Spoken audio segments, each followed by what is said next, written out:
friends are like old memories. They always remind you of your past, and we are reminding ourselves of the past episodes from this week of Good Company for the Best of Good Company with me, Hollie Taylor.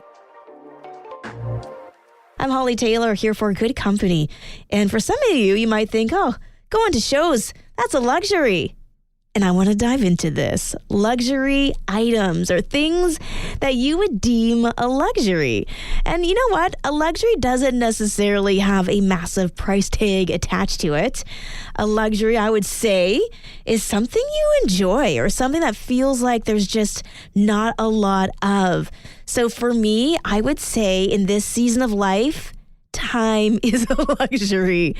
I just feel like there's just not enough hours in the day. So to have the time to do something like, I mean, honestly, quite frankly, to have the time to just sit there and do nothing, that's a luxury. But society would say luxuries are more like the cars, expensive clothes, a lavish lifestyle. But that's not real luxury. We all don't have money to be able to do all of this. That's like a financial luxury. So for you, what are some of your real life luxuries? 905-338-1250. I'm Hollie Taylor. We're talking luxuries. And not like your typical luxuries that society would say are luxuries, like some things that just might feel unattainable, like the massive homes or the fancy, sparkly cars. I mean, honestly, I'm just grateful to have a car, if we're honest, especially post-pandemic. They're so expensive. So we're just talking those real luxuries. What is it for you? Love this already. We have Susan saying luxury is being able to spend time with friends. And it's true, because sometimes the schedules just don't align. You know, Thursdays and Fridays you're busy, but your friend is only free on Sundays. And so when you're able to get those schedules to coordinate, what a luxury. Slow mornings. Love that I now can just wake up at my own pace now that the kids are grown. I totally am on point with that. That's Gord. Thank you.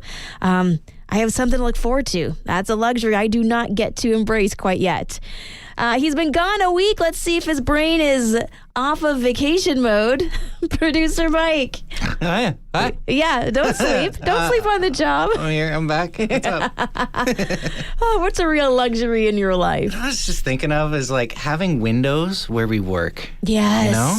Like our new building, we've been here for a little over a year and a half now. Yeah. And there's so much natural light. It's great. The old building was dark and like, yeah. It's not that it was dingy, but it was just, we didn't get that natural light. Yeah. That's a real luxury. The office was shaped like a donut. Yeah, and all the on-air stuff was in the middle. So there was no light outside. Right, yeah. You had to be on like an exterior office. Yeah. Oh, that's actually a good one. Okay, so natural sunlight.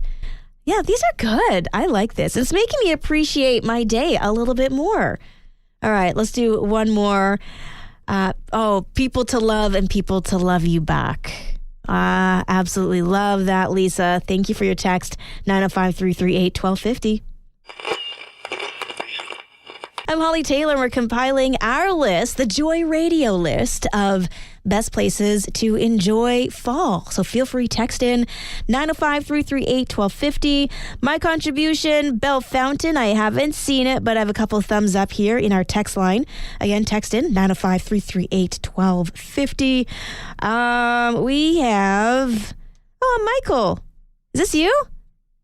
Did you text in? No, I didn't. Okay. Rattlesnake Point. Oh, yeah, Rattlesnake Point. That's fun. All right. Well, thanks, Michael. That's not Mike, producer Mike. Do you have one?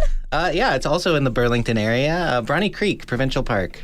Brawny Creek, yeah. Oh. It's, it's right sort of between Oakville and Burlington on Burloak there. There's a ravine, and, that's the creek, but you can look down and see all the trees sort of cascading in different colors, and it's really pretty. Oh, nice. And we don't even have to go far for that. No. Love this. I think you just have to pay for parking, too. Ooh. Yeah. That's affordable. I like that.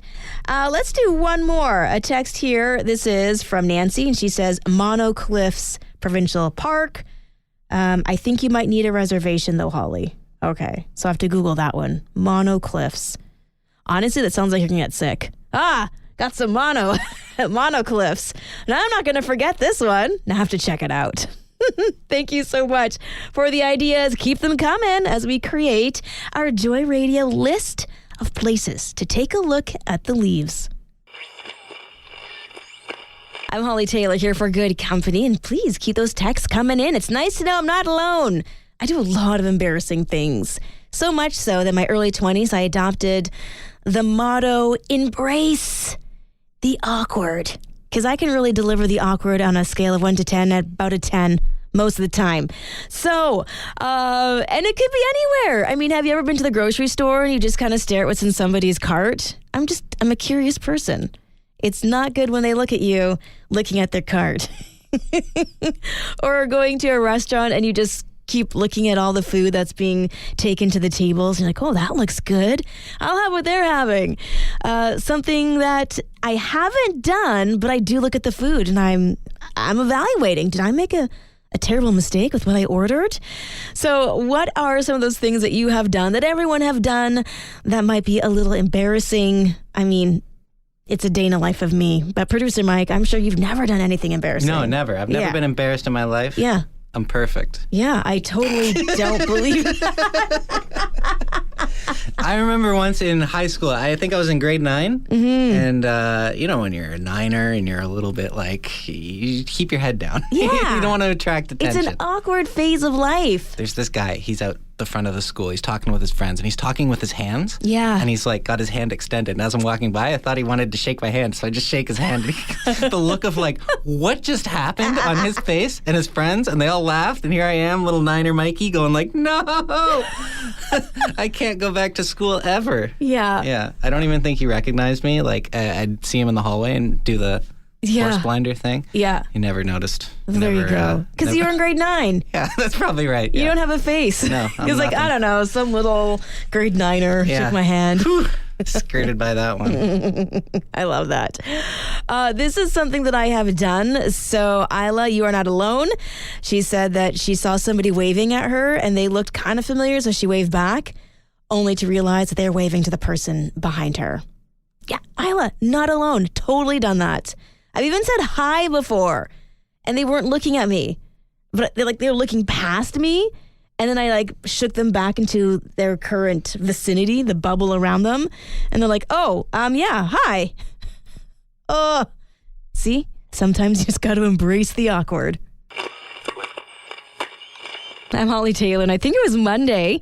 I was talking about the soup that I really enjoyed making. I make it once a year. It's really easy to make, but I got a message from Judy, and she said, you talk about the soup, but you didn't tell me how to make the soup. So what I'm going to do is I'm going to include our special family soup recipe in the November newsletter. So November 2nd, because there's a lot of little prep steps and things that I just think, you need a pen and a paper. It would be a lot to try to remember, but essentially it's just a roasted butternut squash and bacon soup. The bacon and the goat cheese are like the perfect toppings for it.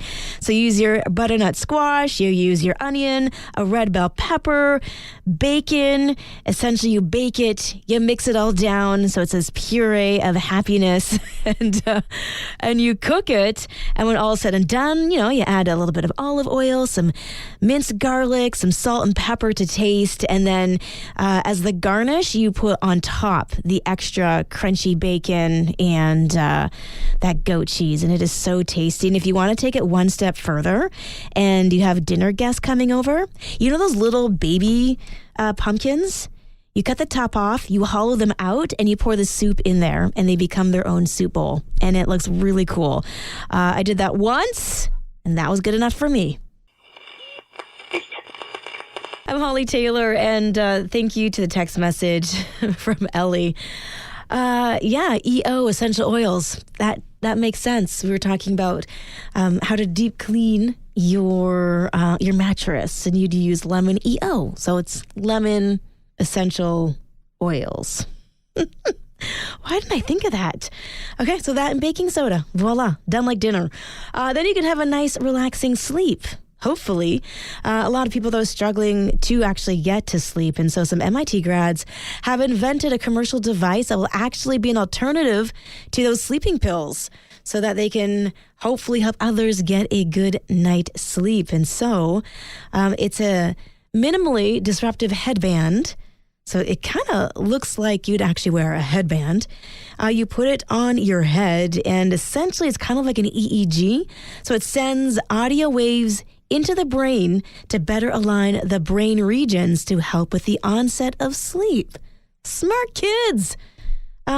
I don't know what this is going to cost you, but a very interesting way of helping people get the Z's they need to feel refreshed the next day without having to take pills. So there you go.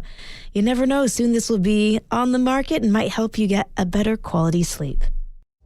Well, that's a wrap. Those are our favorite memories from this past week. Join me for more Good Company live every weekday from 4:30 till 6 p.m. here on Joy Radio. Oh, and don't forget, you can also catch up by subscribing to our Joy Radio podcast. If you'd like to join in on the conversation, text 905-338-1250. Thanks for listening. We'll see you on Monday.